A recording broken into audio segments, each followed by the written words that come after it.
dad qaraabo miiroog awlaad ana dhali miiroogda shaleedeed meel degan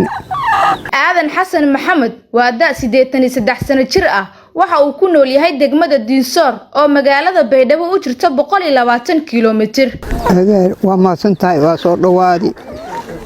Diisoor degan Diisoor ka nool shaleedeed nool weel ma qaba agaagay eedan hasumo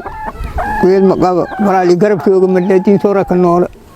waxaan wax ka weydiiyay in ay jiraan dad qaraabadiisa ah ama caruur uu dhalay oo garab ka siiyo nolol maalmeedkiisa dad qaraabo miiroog awlaad ana dhali miiroogda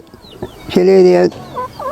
meel degan sidoo kale waxa uu inoo sheegay inuu kaligiis meel ku nool yahay waxa uuna ummadda Soomaaliyeed ka codsanayaa in ay garab ka siiyaan sidii uu ku heli lahaa hoy uu ku hoydo iyo nolol maalmeedkiisa maadaama uu yahay uusan shaqaysan karin cid u shaqaysana aysan jirin qof kaliis meel ka nool ah ilaahay jadiisa ka nool walaalaha Soomaaliyeed ma ku fadoohaye in meel digi guridi indhas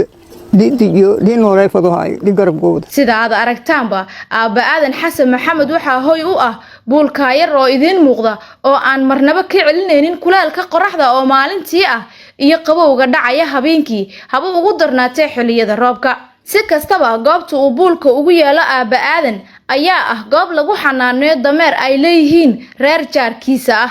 ida laala cidii doonaysa in ay caawiso waxa ay kala xiriir kartaa telephone number eber 6 434 eber 666 eber 6 434 eber 666 Allah subhanahu wa ta'ala waxa uu yiri ummadeyda ay isku naxariista aan idin naxariiste hadaba walaalayaal aan caawino adeerkan miskiinka ah oo qof walbo intii ay awoodo ha ku caawiso